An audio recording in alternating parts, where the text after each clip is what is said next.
Thank you, Unsan. And good evening, everyone. We just had a wonderful moment of together action. Just sitting here, breathing in the same Zoom workspace air, sharing the same silence. And as Unsan mentioned, we had a time change, and time change represents one thing to me: springtime. And with springtime, I find myself kind of going back to the basics, those basic seeds of the Dharma that we plant in the springtime. Hopefully they grow throughout the year. So here I'm going to turn back a little bit to the very basics of our Zen philosophy. Oddly enough, my inspiration after Unsan asked me last week if I could teach the Dharma talk this week, I don't know why, but it popped into my YouTube feed.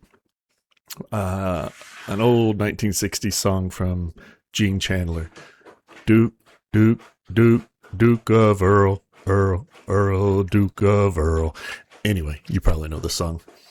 And I thought, Dukkha, that's about as basic as it gets. So that's what I'm going to talk about, because that's where the Buddha began. And if it's springtime and we begin anew, then I'm going to start where the Buddha started. So the Buddha started with dukkha. And he didn't start with anything mystical, nothing really ontological about our role in the cosmos. He started with our reality that we face every day in life. Something we all know very intimately, because we too experience it. There is suffering. Dukkha. Life rubs. Life pinches. Life disappoints. In plain modern English, we might even say life sucks. It's not a flaw in us. It's not some inherently human trait that just says you have to suffer. It's just a simple part of being human. But the surprising thing we learn in our practice is that while suffering is natural, it's not essential to our existence. We can learn to live without it. It's not built into the hard drive of who we are. It's just the box that our hard drive comes in. And if we fully unwrap it, we can throw the box away. We can throw the suffering away. Some of you know that I spent several years studying Theravadan Buddhism at a couple of Sri Lankan temples in California. And I had a really good Sri Lankan monk. He had a PhD in Pali studies. He was really smart.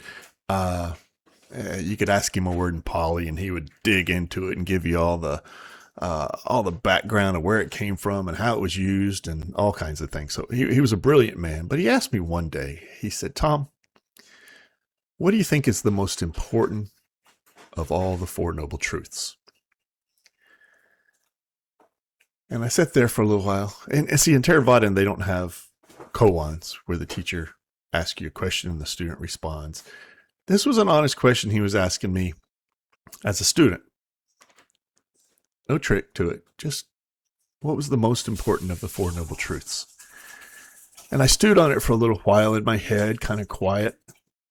And I said, I think it's probably the fourth, the Noble Eightfold Path, because that teaches us how to live a life free of suffering. And he said, practically speaking, you might be right. But philosophically, everything begins with the first. There is suffering. Because that's the whole beginning of the conversation. The whole beginning of the Buddha's teachings is that realization there is suffering. And we as human beings naturally want to suffer as little as possible. I think that's our human nature. Sometimes we call it hedonism and we just go looking for happiness and pleasure.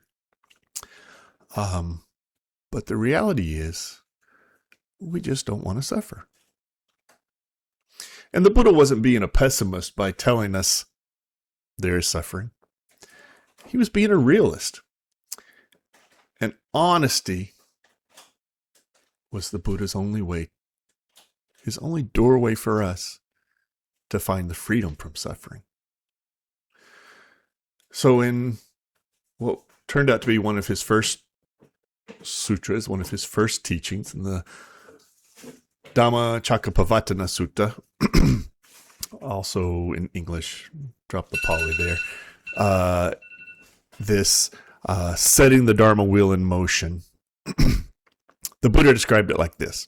He said, birth is suffering, aging is suffering, death is suffering, sorrow, lamentation, pain, grief, and despair, those are all suffering. Association with what is disliked is suffering. Separation from what is liked is suffering. Not getting what one wants is suffering. Here in this sutta, the Buddha is describing life as we actually experience it. We're all born, we all suffer, in a nutshell.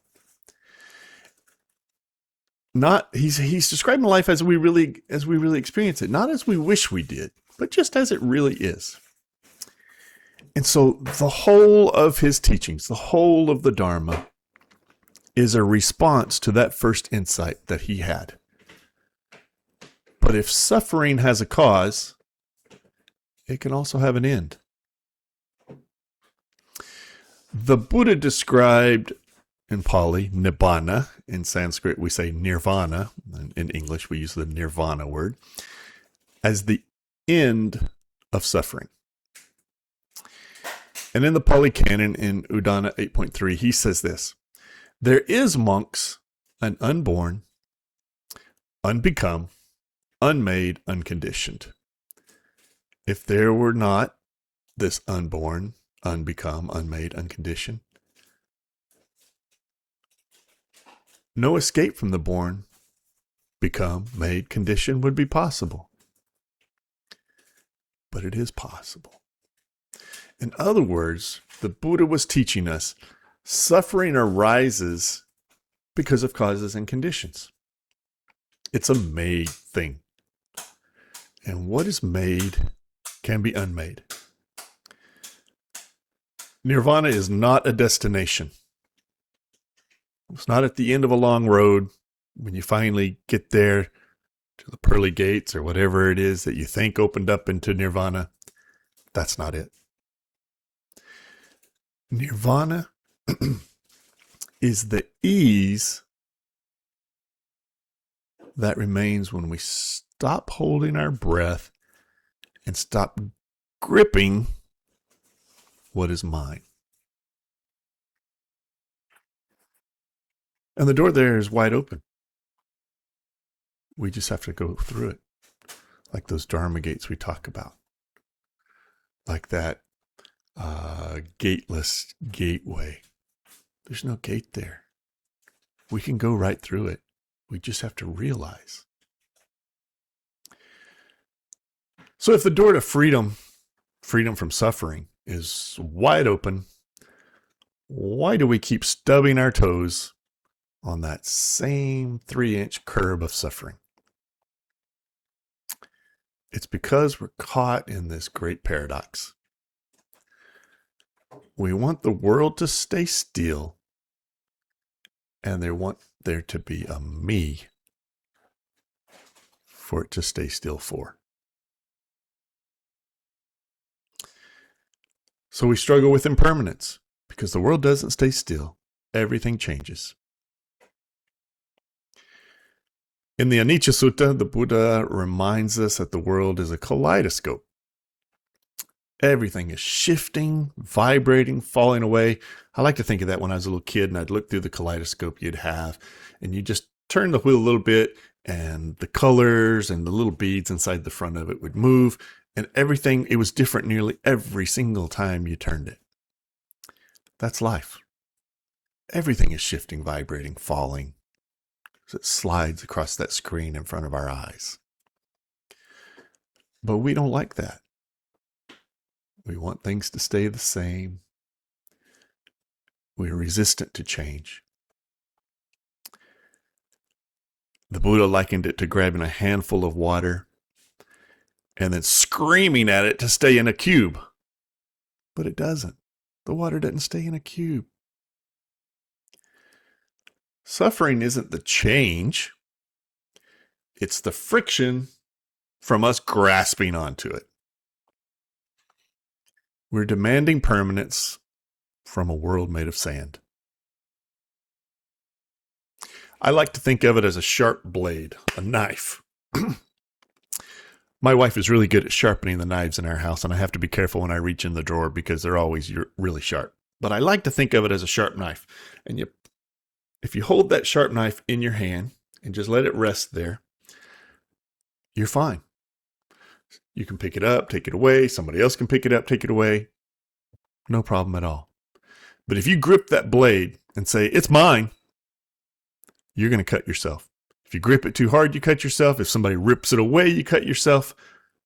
You suffer. Why? Because you gripped it. Because you said, it's mine. And once you think it's mine, it's going to change. And you're going to suffer. So then we have to ask ourselves, according to the Buddha and according to our Zen teachings, we have to ask ourselves, who's doing the grabbing? Who's grabbing onto it? This is where we trip over the ego. In the Anatta Lakkhana Sutta, the Buddha looks at the body, the feelings, the thoughts that we all have, and says, this is not mine. This I am not. This is not myself. We spend our entire lives defending, preserving, polishing this idea of me. I'm a doctor. I'm a lawyer. I'm an accountant. I studied for so many years. I own this beautiful home. Whatever. I. We define ourselves with I. And in the Western culture, it's one of the first things we do when we meet somebody. Hi, what's your name? Hey, I'm John. Hey, John, what do you do for a living? That's like one of the first things. Like, that's your identity. Right? So we spend our whole lives defending this whole idea of a me. When we realize, as the Buddha did, that I am not any of these things, we realize that the self is just some kind of story we're telling in the middle of a constantly changing world. When we realize that, something radical happens. The world stops feeling like a personal attack on me, and we realize there is no me to be attacked. And if there is no fixed target, these arrows of life have nowhere to land. We stop trying to fortify this ego and realize we're the wide open space the wind is blowing through.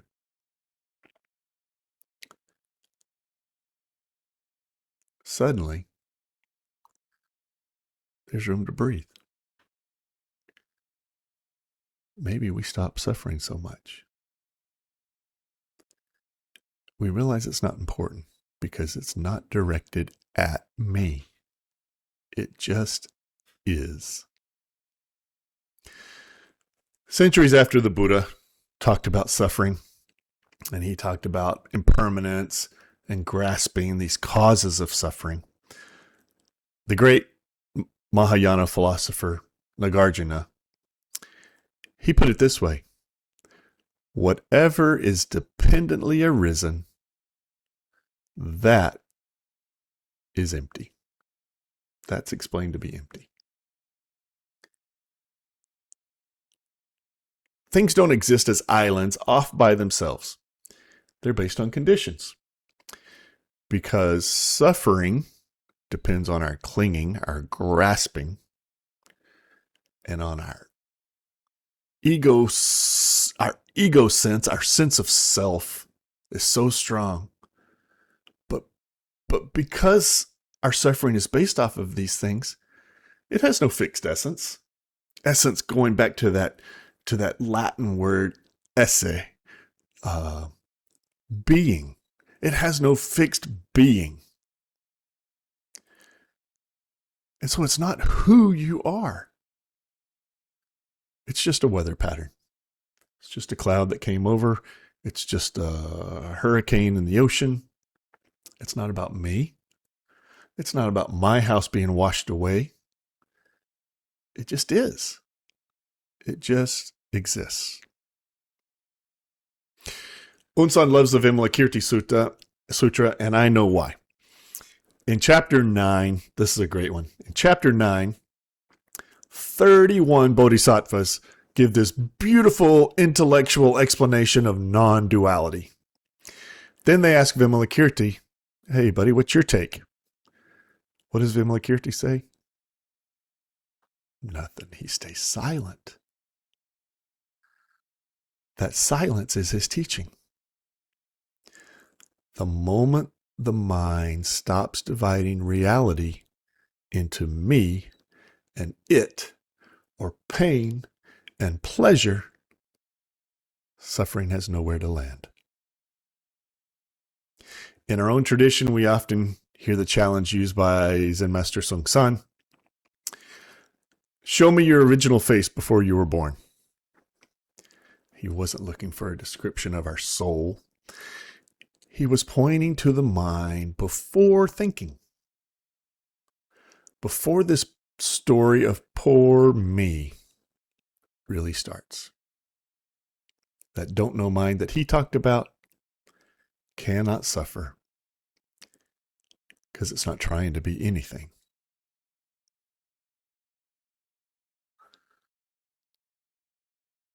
The great Zen master, kind of the father of our tradition, Linji, was this shock and awe iconoclast. And he put it even more bluntly. In one of his teachings, we kind of use as a koan, he spoke of a true person of no rank who was always going in and out of our own faces. When a monk asked him, who is this true person of no rank? Linji didn't give him a lecture. He didn't offer a hug. He just shouted, the true person of no rank, what a dried shit stick he is. It sounds irreverent. That's kind of the way our Zen tradition is. But it's the ultimate medicine, according to Linji. He isn't saying your Buddha nature. What he's really saying is your Buddha nature is not some holy perfume thing hidden in a cloud.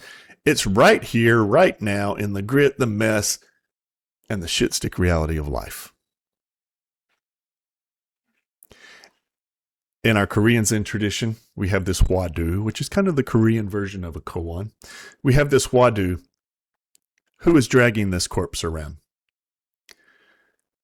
When we realize that the me we worry about is just a corpse being dragged around by causes and conditions, the burden stops. The true person isn't the corpse. It's the one doing the dragging. And that one is free from suffering.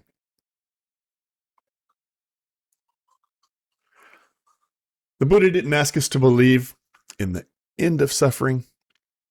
He asked us to practice it. When we see impermanence clearly, when we stop polishing the shit stick trying to make it gold, suffering falls away. Not all at once. Maybe for just one breath. But that breath is nirvana.